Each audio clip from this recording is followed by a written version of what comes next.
요셉의 계보, 요셉의 역사 그렇게 살펴볼 수가 있습니다. 37장부터 50장까지인데요.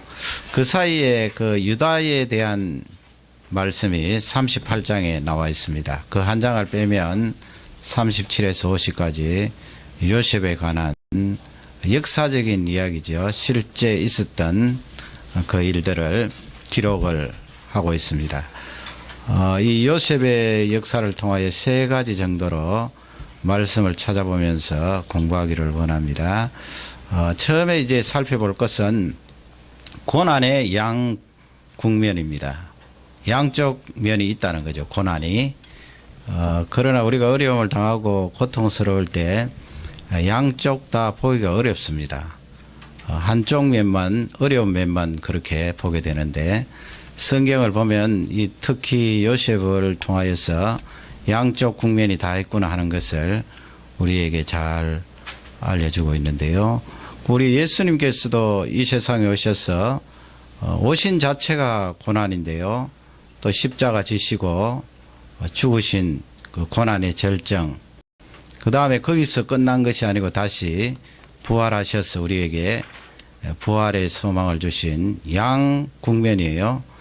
고난 그 이면에 또 영광, 부활, 소망이 있다는 것을 꼭 잊지 마셔야 됩니다. 그러면 성경을 찾아보면서 그 양 국면이 어떤 내용인가 알아보기를 원합니다. 먼저 이제 요셉이 꿈을 꾸게 되지요. 그게 이제 37장 6절 7절 첫 번째 꿈이 나오는데, 우리 창세기 37장 6절 그리고 7절 다 같이 한 음성으로 받들어읽도록 하겠습니다. 요셉이 그들에게 이르되 청컨대 나의 꾼 꿈을 들으시오. 우리가 밭에서 혹시를 묵더니 내 단은 일어서고 당신들의 단은 내 단을 둘러서서 절하더이다. 아멘. 아멘.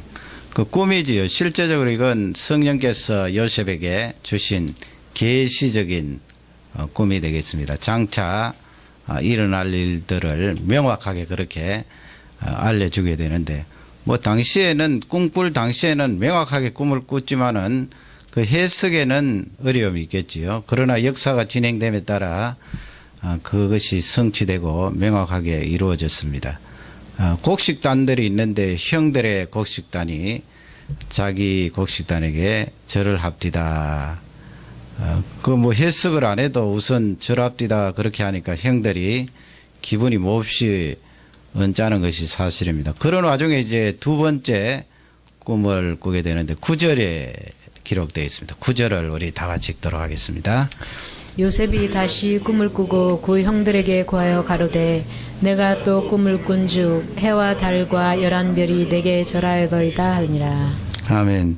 거기 뭐 11별 그러면 이 이스라엘 야곱이 이름이 바뀌어서 이스라엘이죠. 이스라엘의 아들 12명, 12지파니에요.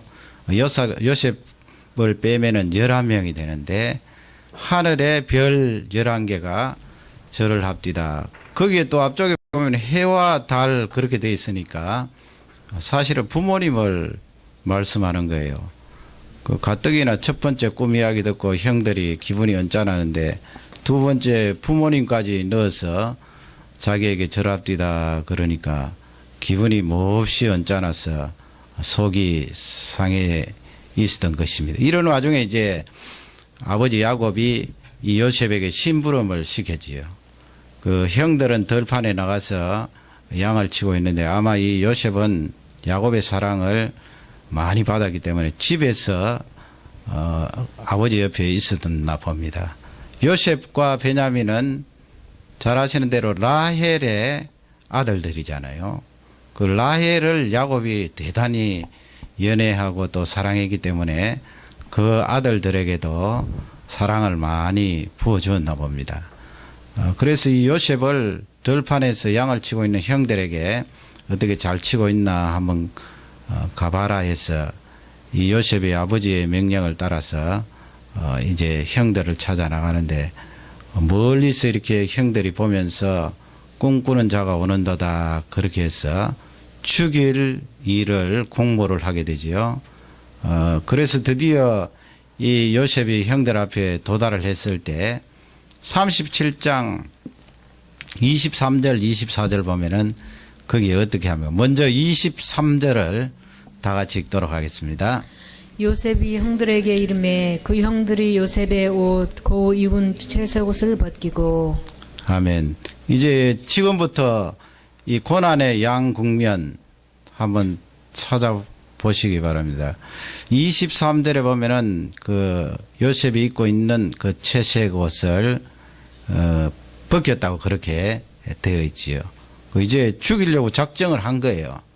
그 24절을 또 다 같이 읽겠습니다. 그를 잡아 구덩이에 던지니 그 구덩이는 빈 것이라 그 속에 물이 없었더라. 예. 앞쪽에 옷을 벗기고 이제 구덩이에 집어넣는데 그 23절, 24절 찾아보세요. 한쪽은 고난이고 한쪽은 빛이 있어요. 빛. 반짝하는 빛이 있어요. 고난 당하는 자신은 어렵고 견딜 수 없겠지만은 후대나 아니면 시간이 지나고 나서 고난 당했던 현장을 가만히 묵상하면 거기 소망과 빛이 있어요. 형들이 자기 옷을 다 벗기고 그 다음에 웅덩이에 들어가면은 죽잖아요. 그리고 그 웅덩이 속에는 뭐 독이 있는 그런 곤충이나 사람이 살 수 없을 그런 어려운 지경에 또 처할 수 있을 텐데 그 죽으라고 집어넣은 거예요. 그러나 거기서 빛이 무엇인가 하면 비어 있었다고 그랬죠. 물이 없었다는 거예요. 만약에 그 웅덩이에 물이 차 있으면 집어넣는 순간 몇 분 지나지 않아서 꼬르륵 했겠지요. 요셉은 세상을 떠나게 되었을 거예요. 그러나 그 속에 성경 말씀은 틀림없이 기록을 하고 있습니다. 비어 있고 또 물이 없었다. 이런 내용으로 봐서 고난당하고 있는 요셉 뒤에 하나님께서 빛을 준비해 두시고 그 빛으로 요셉에게 쬐어주셔서 그 소망을 가질 수 있는 그런 국면을 제시해 주고 있습니다. 우리의 고난도 마찬가지죠. 우리가 뭐 억지로 고난을 자초할 필요는 없습니다만은 혹 인생을 살다가 고난을 당할 때 고난만 있는 것이 아니고 우리 하나님은 틀림없이 그 빛을 준비해 주셔서 가만히 살펴보고 묵상해 보면 그 안에 소망이 있다는 것을 발견할 수가 있는 거예요. 그 다음에 이제 39장으로 넘어갑니다. 39장 먼저 1절. 1절은 고난이 되겠죠. 39장 1절을 우리 다 같이 한 음성으로 받들겠습니다. 요셉이 이끌려 애굽에 데려가매 바로의 신하 시대장 애굽 사람보다 보디발이 그를 그리로 데려간 이스마엘 사람의 손에서 그를 산이라. 아멘. 애굽으로 내려갔다 그렇게 돼 있는데 지역적으로 뭐 남쪽으로 갔으니까 내려갔다 그렇게 기록되어 있다고 볼 수 있습니다만은 그러나 이 요셉 자신에게 봤을 때는 지금 고난의 현장으로 내려가고 있잖아요. 그 어린 나이에 인생의 밑바닥으로 이제 들어가고 있고요. 거기 하반절에 보면은 이스마엘 상인들에게 이 보디발 장군이 샀다 그렇게 돼 있으니까 요셉 쪽에 봐서는 어떤 거예요? 종으로 팔렸다 그렇게 보시면 되겠습니다. 고난의 절정이라 그러지요. 종으로 팔리고 그 간 곳이 종의 신분으로 고난의 밑바닥까지 들어갔다. 1절을 통하여 그렇게 알 수가 있는데 5절 말씀에 가면은 다른 또 면을 성경 말씀을 기록하고 있어요. 39장 5절을 다 같이 읽겠습니다. 그가 요셉에게 자기 집과 그 모든 소유물을 주관하게 한 때부터 여호와께서 요셉을 위하여 그 애굽 사람의 집에 복을 내리심으로 여호와의 복이 그의 집과 밭에 있는 모든 소유에 미친지라. 예. 완전히 다르죠. 고난 중에 하나님께서 그에게 은혜를 다해 주셔서 요셉을 보시고 그 보디발 장군의 집에 모든 소유에 하나님께서 복을 주셨고요. 또 이 보디발 시위대장 장군이 요셉에게 집안에 있는 업무를 다 맡겼잖아요. 그러니 그것은 빛이에요. 고난 중에 하나님께서 우리 성도들에게 허락하시는 소망이요 빛.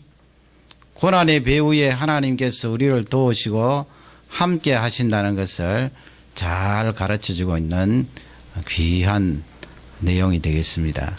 그 다음에 이제 이 39장 20절에 가면은 어떻게 됩니까? 옥에 들어가죠. 고난입니다. 다시.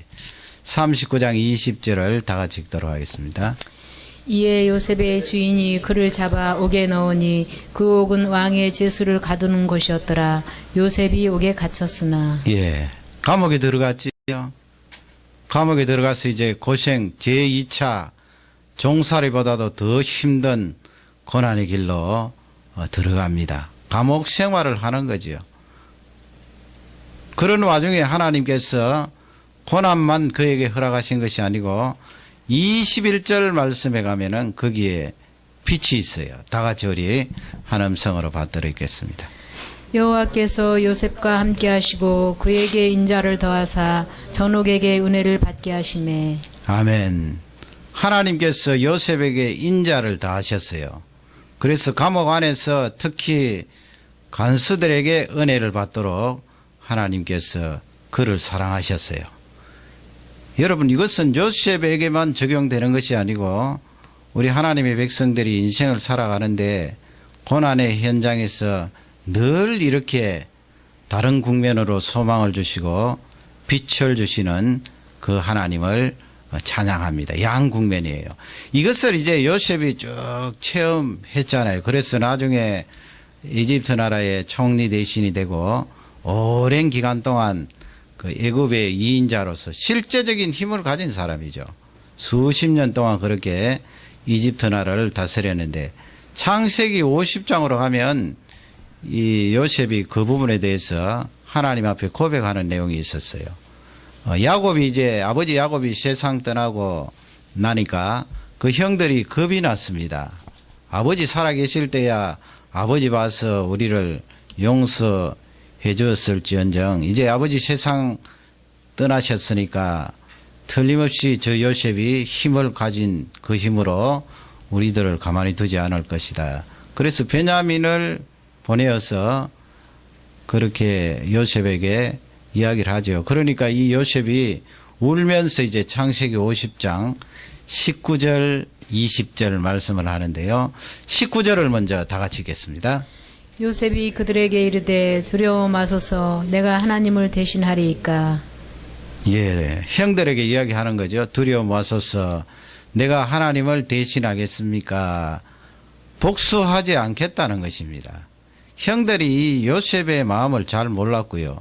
요셉은 그런 고난 중에 또 총리 대신이 되고 그런 쭉 역사적으로 흘러내려오는 그런 사건들을 통하여 하나님께서 나에게 고난뿐만 아니고 소망과 빛을 주셨다는 그 양국면을 충분히 체험한 사람이에요.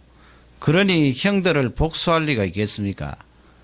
그래서 두려워하지 마십시오 이야기를 한 뒤에 20절에 가면은 결정적인 말을 해요. 이 말씀을 꼭 표시해 놓고 우리도 이 말씀을 붙들 수 있기를 바랍니다. 우리 20절 말씀을 다 같이 읽도록 하겠습니다. 당신들은 나를 헤아려 하였으나 하나님은 그것을 선으로 바꾸사 오늘과 같이 만민의 생명을 구원하게 하시려 하셨나니. 아멘. 거기 고난과 소망, 빛, 양국면이 있잖아요. 고난은 어떤 언급입니까? 당신들이 나를 헤아려 하였으나 그 고난이에요. 형들이 나를 웅덩이에 집어넣고 이스마엘 상인들에게 팔고 또 이집트 땅에 내려왔더니 주인 마님이 나에게 누명을 뒤집어 씌워서 억울하게 감옥살이하고 당신들은 나를 헤아려 하였지만은 내 인생에 고난이 있었지만은 그런 말이지요.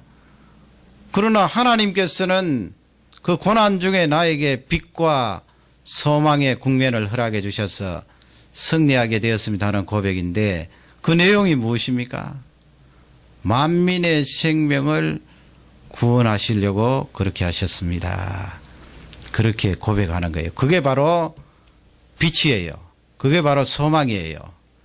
예수 그리스도께서도 십자가에 죽으시고 거기서 끝난 것이 아니고 다시 부활하신 부활의 영광과 능력으로 우리를 일으키시고 소망을 허락하여 주셨던 것입니다. 요셉이 그것을 체험하고 이제 형들에게 고백하고 있는 귀한 내용이 되겠습니다. 이 밤에 지금 현재나 아니면 과거로 거슬러 올라가서 내가 고난 중에 있었을 때 그때도 역시 하나님께서 나를 떠나시거나 버리시지 않고 이 요셉처럼 빛으로 찾아오시고 소망으로 찾아오셔서 나를 인도하시고 주장해 주셨구나. 그 하나님을 마음껏 찬양하시기를 주님의 이름으로 축원합니다. 두 번째 살펴볼 것은 그 요셉이 대단한 지도력을 가지고 있었거든요. 국사라면 요셉이라는 사람은 타고날 때부터 그런 짧게 말하면 행정력이라 그럴까요? 지도력을 가지고 이집트 땅을 다스렸던 그런 사람인데 이 요셉은 지도력과 지혜를 가진 그런 사람이에요. 되게 묵상하고 생각할 때 요셉이란 사람은 타고날 때부터 그런 지도력과 지혜를 가지고 태어난 사람이 아닌가. 그러기에 그 큰 나라 이집트를 다스리고 오랫동안 통치할 수 있지 않았나 생각할 수가 있는데 그렇지 않습니다. 성경이 가르쳐 주는 것은 그 지혜와 지도력의 원천이 어디인가 그것을 우리에게 잘 알려주고 있습니다. 이 요셉이 여러분 창세기 이 40장 이하에 쭉 읽어 내려가면 41장부터 이제 요셉이 총리 대신이 되는데 그 꿈을 해석하잖아요. 꿈 내용은 잘 아시는 대로 앞쪽에 7년 풍년이 있고 뒤쪽에 7년 기근과 흉년이 있는데 바로 황제에게 앞쪽에 이 7년 풍년 동안 잘 준비해야 됩니다. 그러면 이집트 땅이 그 기근에서 살아날 것입니다. 그렇게 해서 총리 대신이 되는데 말이죠. 이 요셉이 아주 조직력을 가지고 자신이 가지고 있는 그 지혜를 총동원하여서 이집트 사람뿐만 아니고 주위에 있는 많은 민족들을 살리는 그런 일을 하게 되는데요. 그 풍년이 있었을 7년 동안에는 백성들에게 이 곡식을 받아서 새로 받는 거지요. 받아서 창고에 저장을 하는데 한 곳에 저장을 하지 않고 각 지역에 분산해서 그 창고에다가 곡식을 쌓아놓는 것입니다. 7년 동안 그렇게 쌓아놨으니 그 곡식이 얼마나 많겠습니까? 중앙 집권식으로 한 곳에 모은 것이 아니고 백성들이 살고 있는 가까운 그곳에 곡식을 창고에 보관을 했습니다. 그리고 흉년이 들었을 때 그 곡식을 공짜로 주지 않았어요. 그리고 그 곡식을 처음에는 돈을 가지고 와서 사게 하고 그 다음에는 동물들, 가축들 가지고 와서 사게 하고 나중에는 땅을 가지고 오게 하고 그리고 사람 몸까지 가지고 오게 해서 몸과 곡식을 바꾸는 이런 식으로 곡식을 내어주게 되는데요. 요셉이 어떻게 황씨를 위하여서는 충성을 다하는 것 같은데 백성들의 몸까지 그렇게 살 수가 있는가? 그건 오해예요. 이 곡식이 없고 먹을 것이 없고 경제가 어려워지게 되면 거기에 탄성을 지르는 사람이 꼭 있거든요. 누구입니까? 많이 가진 사람이에요. 많이 가진 사람들은 기근이 있으나 흉년이 있으나 관계없어요. 그 사람들은 많이 가진 그것을 가지고 도리어 그런 일이 일어나면은 자기의 부를 축적하는 귀한 계기가 될 수가 있어요. 그러니 여러분 먹을 것이 없을 때 양식이 얼마나 비싸겠어요. 그러면 이 부자들이 돈을 가지고 미리 양식을 사놓고 그것을 판다고 생각해 보세요. 개개인이 부를 축적하기 위해서 백성들에게 돈을 주고 양식을 내어주고 밭을 잡히고 양식을 내어주고 몸을 잡히고 종으로 삼으면서 양식을 내어주면 이집트 나라는 엉망이 되는 거예요. 그러나 이 요셉은 수십 년 동안 이집트 땅을 다스리면서 그렇게 한 것은 장차 이집트 땅 백성들에게 흉년이 지나고 나면 다시 배상을 하고 돌려주는 그 생각으로 이집트 사람들에게 가지고 와서 사도록 한 거예요.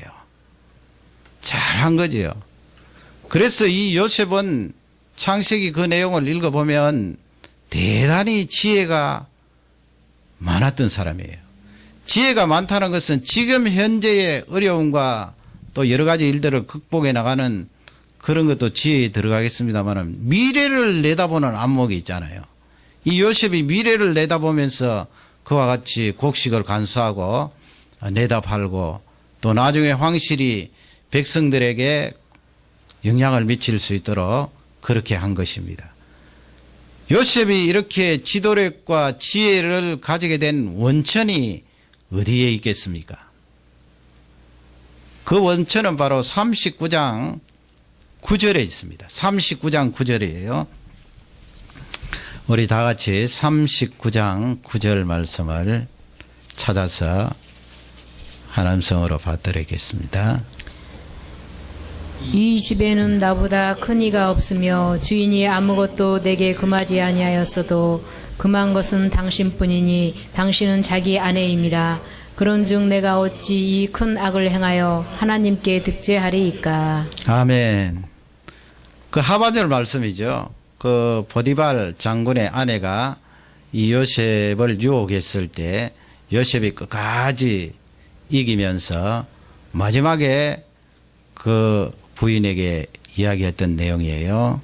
내가 어찌 이 큰 악을 행하여 하나님 앞에 득죄하겠습니까? 경건이에요. 경건. 내가 어찌 하나님 앞에 득죄하겠습니까? 경건. 경건은 따지고 올라가면 관계예요. 관계. 누구와의 관계입니까? 하나님과 나 사이의 관계지요. 내가 경건하다, 깨끗하다 이 말을 할 때 내 옆에 있는 사람하고 비교해서 내가 깨끗합니까?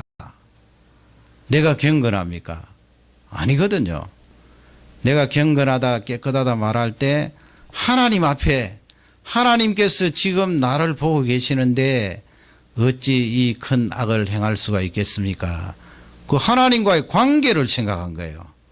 그 관계 때문에 우러나오는 것이 바로 깨끗함, 경건인데 인간의 노력으로 되는 것이 아니고요. 하나님과의 관계를 묵상하고 하나님과의 관계가 늘 지속될 때 그 깨끗함이 우러나온다는 것입니다. 물론 여러분 우리가 그 경건과 깨끗함으로 구원받는 것은 아니죠. 예수 그리스도의 피와 보혈로 말미암아 구원을 받는데 예수 그리스도의 피와 보혈로 말미암아 구원을 받은 사람은 하나님과의 관계가 있잖아요. 좀 어두운 행동을 하려고 하면 하나님께서 나의 아버지신데 지금도 보고 계시는데 자식된 내가 어떻게 이 어두운 행동을, 어두운 생각을, 어두운 말을 할 수 있을까? 그것이 관계에서 우러나온 경건이라는 거예요. 그 관계에서 우러나온 경건이 있으면 지혜가 나온답니다. 그것을 성경은 우리에게 잘 알려주고 있습니다. 잠언서에 그렇게 되어 있지 않습니까? 여호와를 경외하는 것이 지식의 근본이니라. 지혜를 말씀하는 거지요. 요셉이 하나님과의 관계를 통하여 우러나온 그 깨끗함이 결국은 삶 속의 지혜로 터져나왔다는 것입니다. 원래 태어날 때부터 지도력을 가지고 지혜를 가지고 태어난 것이 아니에요.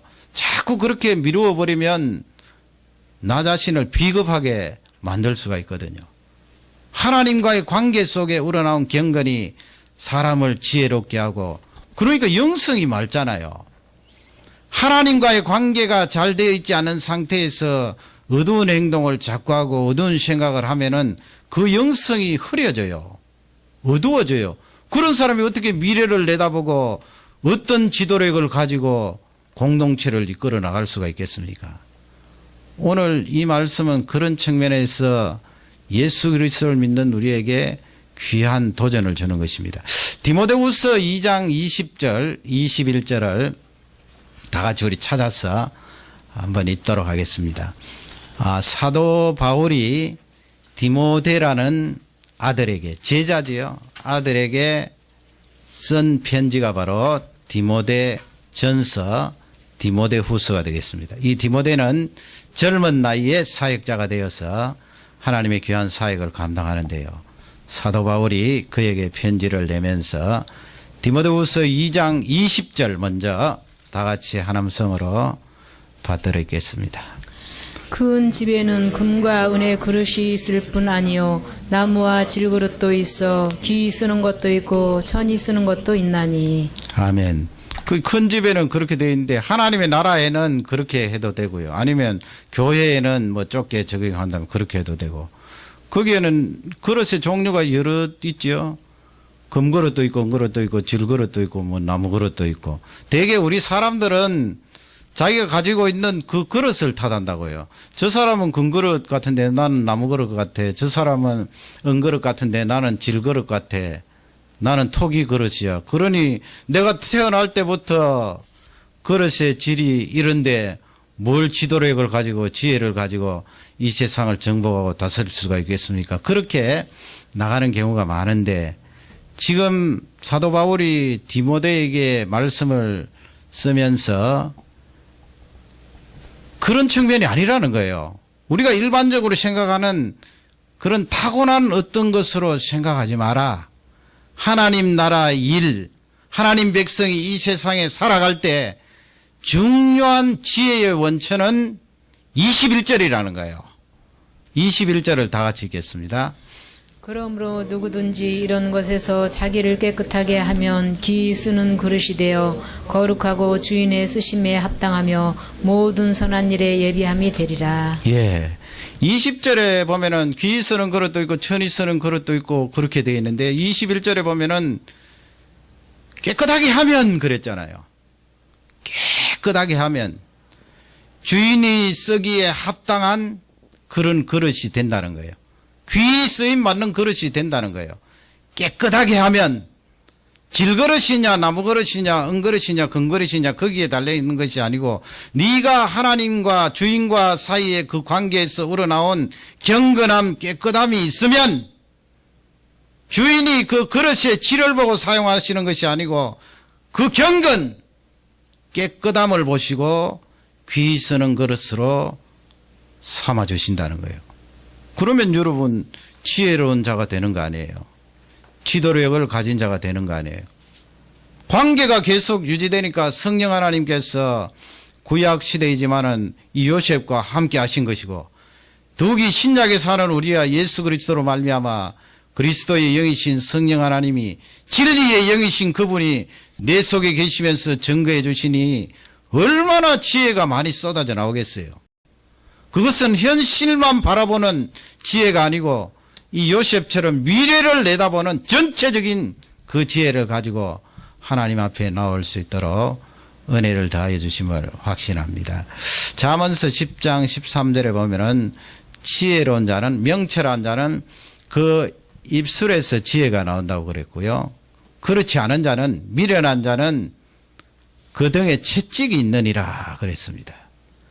하나님께서 우리 하나님 백성들에게 경건할 때, 깨끗할 때에 성령 하나님께서 영적인 능력을 부어주셔서 미래를 내다보며 많은 사람들에게 영향을 미치는 그런 지도력을 허락하시는 줄 확신합니다. 이 말씀이 축복이 되시기를 바랍니다. 마지막 세 번째로 살펴볼 것은 우리의 인생길에 대해서입니다. 여러분, 우리의 인생길을 하나님께서 일일이 지도해 주시고 간섭해 주신다고 믿으시나요? 얼마나 믿으십니까? 사람마다 다르겠지요.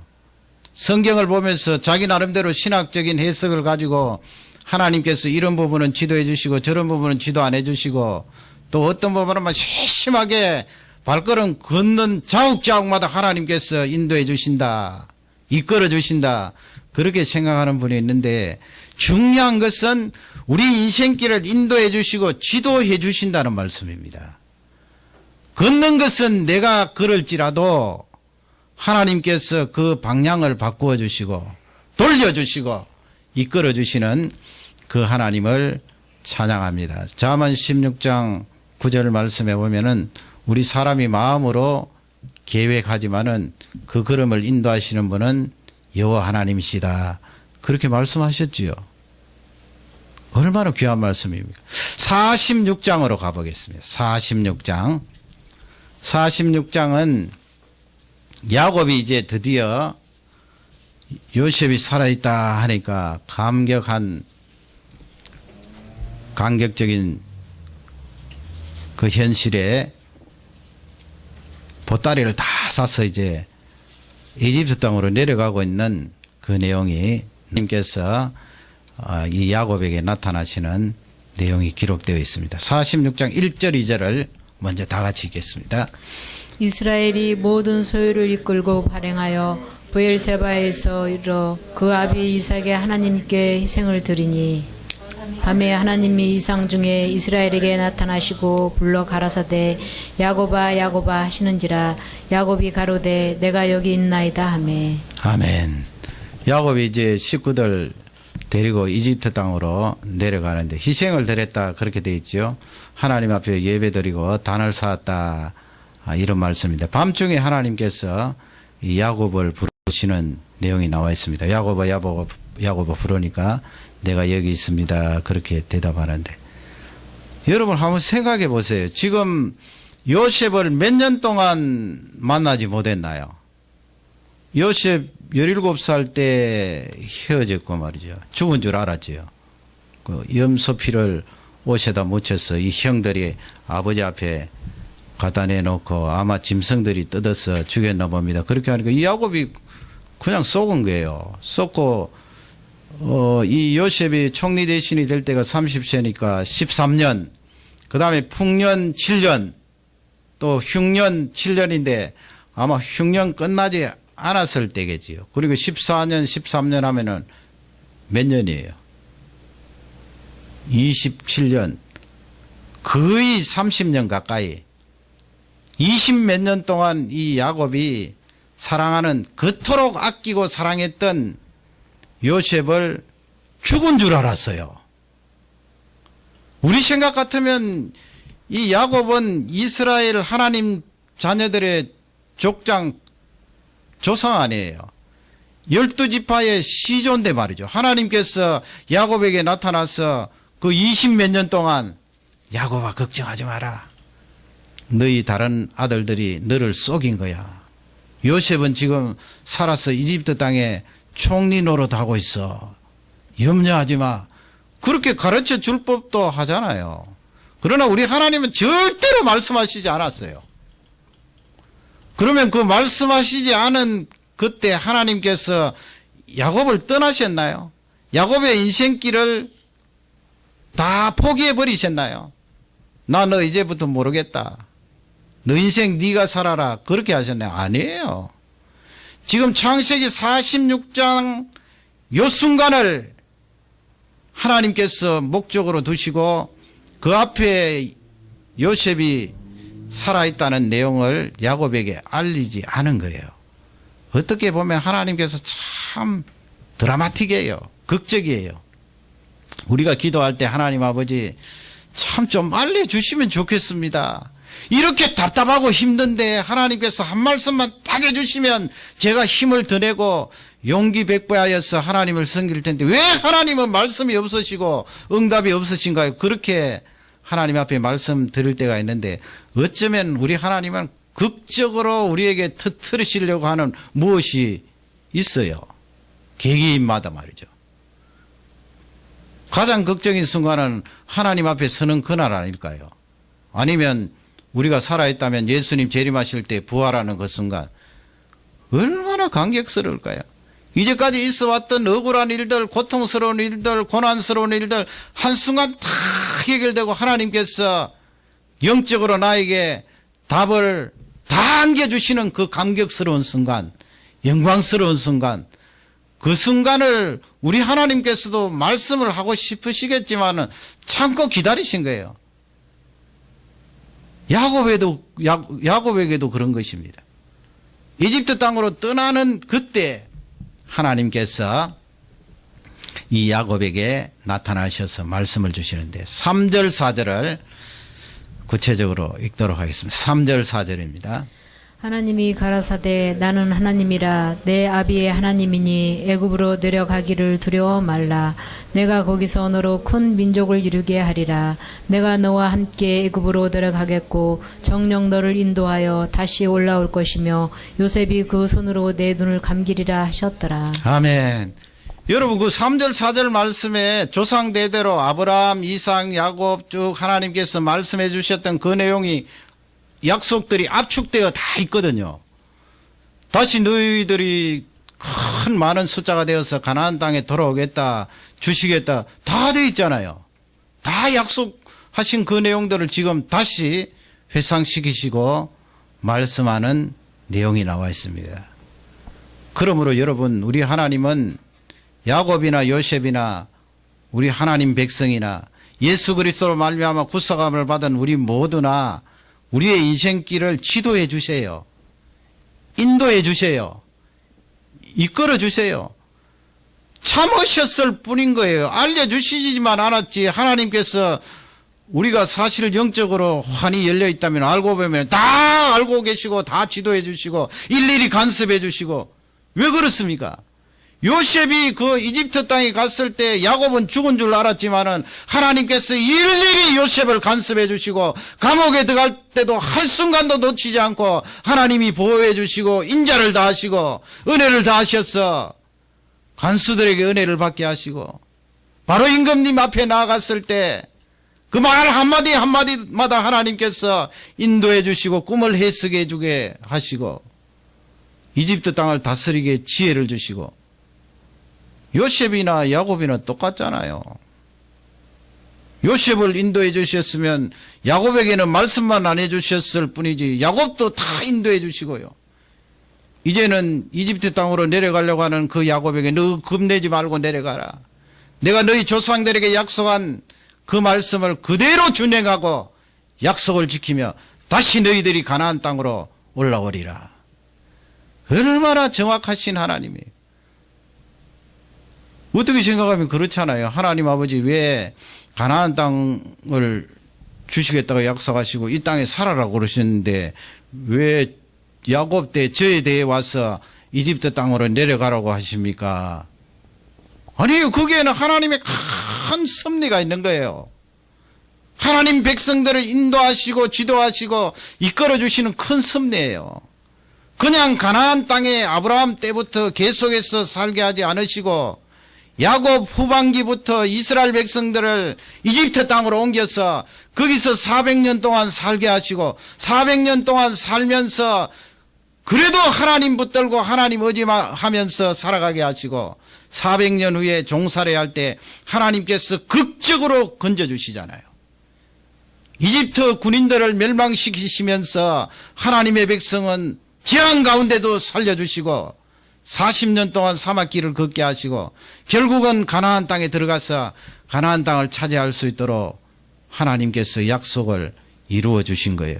그러니 이 말씀은 우리 하나님께서 우리에게 철저히 보호하실 뿐만 아니고 우리의 인생길을 인도하시고 지도하신다는 것을 명백하게 알려주고 계시는 말씀이에요. 하나님 아버지, 야곱처럼 말이죠. 내가 하나님 모릅니다. 요셉이 죽은 줄 알고 있습니다. 20몇 년 동안요.